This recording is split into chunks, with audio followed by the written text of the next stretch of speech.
Players don't know if the Mystic Fighter set will be as good as the Dark Savior set, providing an archetype that is just so competitive it takes multiple forbidden lists to hit it, or if it's going to be a hidden summoner set. Some really awesome cards in it, but not necessarily good enough to break the competitive scene.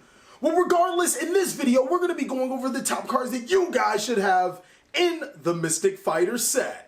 I'm TheCaliEffect, and if you guys want to see more videos like this, do I have to do this?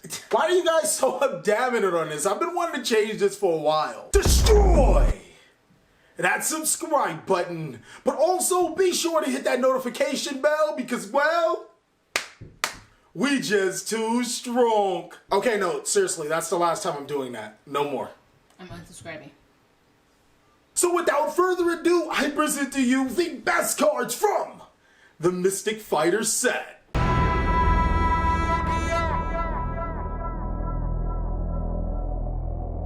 One thing I learned about browsing through this set is that while most of these cards are from a specific strategy, they necessarily don't have the restrictions of said specific strategy.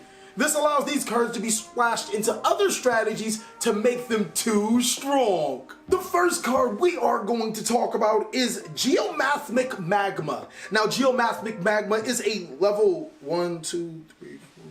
8 synchro fire monster, I believe, that is a Cyberse and a tuner. I literally just figured out it's a tuner like right now. It has 2,500 attack and 0 defense, and its effect reads, when this card destroys a monster by battle, you can target up to 2 cards your opponent controls, destroy them. Now, if this card is destroyed by battle, or if this card in your possession is destroyed by an opponent's card effect, you can add one Mathmech spell or trap card from your deck to your hand. Now, of course, you can only use each effect of this card once per turn, but I really love the first effect, being able to destroy multiple cards on the field just by destroying a card by battle. Is it by battle? Yeah, by battle. That's not as good, but hey, it's generic. Geomathmech Magma isn't a card that's going to completely break the meta, but it's always nice to have some really good level 8 synchros, and this is just one of those decent level 8 synchros. Also, seeing that this card is generic, it requires just a tuner and a non-tuner, and it's a synchro tuner. I mean, might as well just pick it up. I mean, it's a nice little card, no? The next card is Geomathmech Final Sigma. Now, I am not gonna count the levels, it's just a level 12. We're just gonna go off of it. Look at the stars on this thing. It's 12, okay? What? Because you know that's the max of it or something? Yeah, that's pretty. I just guessed because a lot of stars it is squished up in there. You super lazy. Geomathmech Final Sigma requires 1 tuner and 1 non-tuner monster, and that actually is a really good requirement for a level 12 monster. If I remember correctly, the only level 12 monster that I can think of is Shooting Quasar, and it requires like a tuner, synchro, and 2 other. The fact that this card is a generic level 12 monster, you can use like 2 6s to summon it, is pretty good. I'm not saying too strong. You thought I was gonna say too strong, didn't you? Geomathmech Final Sigma has 3,000 attack and 0 defense, and its effect reads, unaffected by card effects except for Mathmech cards while in the extra monster zone. If this card in the extra monster zone battles an opponent's monster, any battle damage it inflicts to your opponent is doubled. If this card is destroyed by battle, or if this card in the owner's possession is destroyed by a card effect, you can add 1 Mathmech card from your deck to your hand. You can only use the effect of Geomathmech Final Sigma once per turn. Now, this card does have a huge restriction, being that if you put this card in the extra monster zone, more often than not, you won't be able to spell summon other monsters from your extra deck to the side of the field. But in return, it can be a one-hitter-quitter type card, being able to double the damage? Okay, yeah. Being able to double the damage it inflicts on your opponent is kind of good. The fact that it is a generic Synchro 12 monster, I don't think we've ever had that in Yu-Gi-Oh! Before. I'm not saying that this card is amazing like the other Mathmech Synchro, it's just really nice to have those weekend type options. You guys don't know what the weekend when he says options, huh? Do you guys even listen to the weekend? Like, the weekend is like Ice Cube of whatever genre he's in. Let's just move on. The next card is Mathmech Laplacian. Mathmech L is a rank 4 monster that requires 3 monsters, and if a Mathmech monster you control will be destroyed by a card effect, oh wow, you gotta be kidding me. Seriously, like, it says 3 level 4 monsters, and normally like they give you like a space so they can put text. No, they just go right into the text. Like seriously, that just completely caught me off guard that it just didn't have the space so you could actually read text. It says, if a Mathmech card you control will be destroyed by card effect, you can detach one material from this card instead. If this card is Exceed Summon, you can detach 3 materials from it, then choose that many effects. You cannot choose the same effect twice and resolve them in list order, skipping any ones that weren't chosen. Now, you get to send 1 random card from your opponent's hand to the graveyard. You also get to send 1 monster your opponent controls to the graveyard. Then you get to send 1 spell or trap card your opponent controls to the graveyard. It's kind of obvious what this card resembles. It's so obvious, I'm pretty sure Amber can tell us. Amber, what does this card resemble? Go ahead, tell us. Well, what synchro monster is this card like? It gets rid of 3 cards. You say it with your chest. Remember? Trishula? I said that. I was mouthing it. I just didn't want to be wrong. I have failed her. Prime Mathmech Laplacian reminds me of an Exceed version of Trishula that requires 3 materials. I'm not saying that this card is going to break the bank, but again, it's really nice to have some Exceed monsters and some Synchro monsters that are generic with pretty decent effects. Moving away from the Mathmech, even though there is one more Mathmech card that I don't have it, but it's the spell card that special summons Mathmech monsters from your graveyard to your side of the field.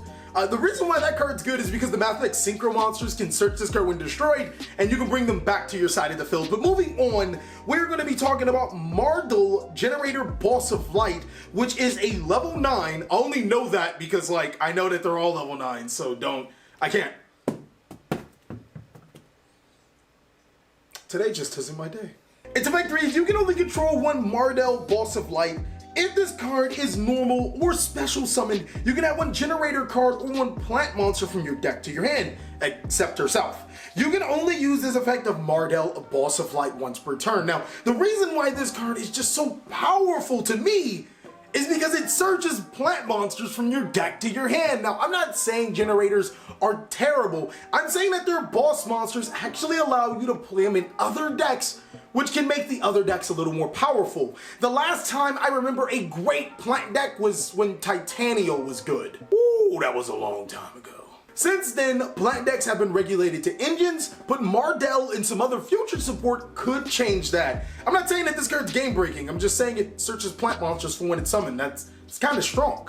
You can special summon it with World Legacy Monstrosity, and you guys never see what I'm trying to do here, huh? Nidhogg, Generaider Boss of Ice. I have a question though. Isn't this a kid's card game? Yeah. How are they able to pronounce all these big old words? Nidhogg is big for you? No, I'm just talking about Generator is big for you. Monstrosity or whatever. Monstrosity is big for you? Not for me, I'm talking about for kids. This is why Nevada is last in education. Nidhogg, Generaider Boss of Ice is a level 9 monster. Got it right. That's Water and Worm. And of course, you can only control 1 Nidhogg. That is all of the boss monsters, or the Generator boss monsters.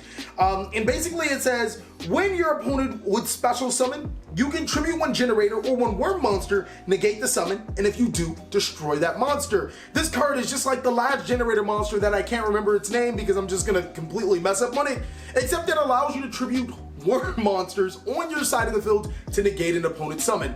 Again, I'm not saying that this card is amazing, I'm just saying it's kind of cool that these contribute themselves, or, they contribute. If you World Legacy Monstrosity this one, after summoning the plant one, you get... Why am I explaining this? So you guys listening yet? We're on to the same place. What I was trying to explain to you is that if you were playing a plant deck, you can splash some of the other Generator cards in there, and then you can use their effects to tribute the other Generator cards that you special summon with World Legacy Monstrosity to be able to gain their effects. If it still doesn't make sense to you, well, you're just gonna have to wait for a video about it, if we make one, because now I'm just pissed at you guys' intelligence. Hela, Generaider Boss of Doom is the next card we are gonna talk about. This is the holy trinity of boss monsters because 1 negates, 1 searches, and 1 summons. What Hela does is, of course, you can only control her, but you contribute 1 Generator or 1 zombie monster to target 1 Generator or 1 zombie monster in your graveyard with a different name than the attributed monster and special summon that monster in defense position. So now you guys are starting to understand the flow. You can Lone Fire Blossom into your plant Generator, Monstrosity into these guys, and you can either opt to go into your True King of All Calamities, or you can gain their effects depending on the situation, which will allow you to advance your game state. I think that Generators are a decent deck. I don't think that they're completely absolutely trash, but I wouldn't expect them to destroy or dominate a format. Ultimately, I do think that they have some really awesome cards that you guys could be taking advantage of. Prime Mathmech Alembertian has 2000 attack, 0 defense, and requires 2 plus level 4 monsters. They kind of threw me off because they actually did like a space after the requirements and made like, words. Its effect reads, you can tribute 1 monster, special one level 4 Mathmech from your hand or graveyard. If this card is Exceed Summon, you can detach 2 to 4 materials from this card, then activate the appropriate effect.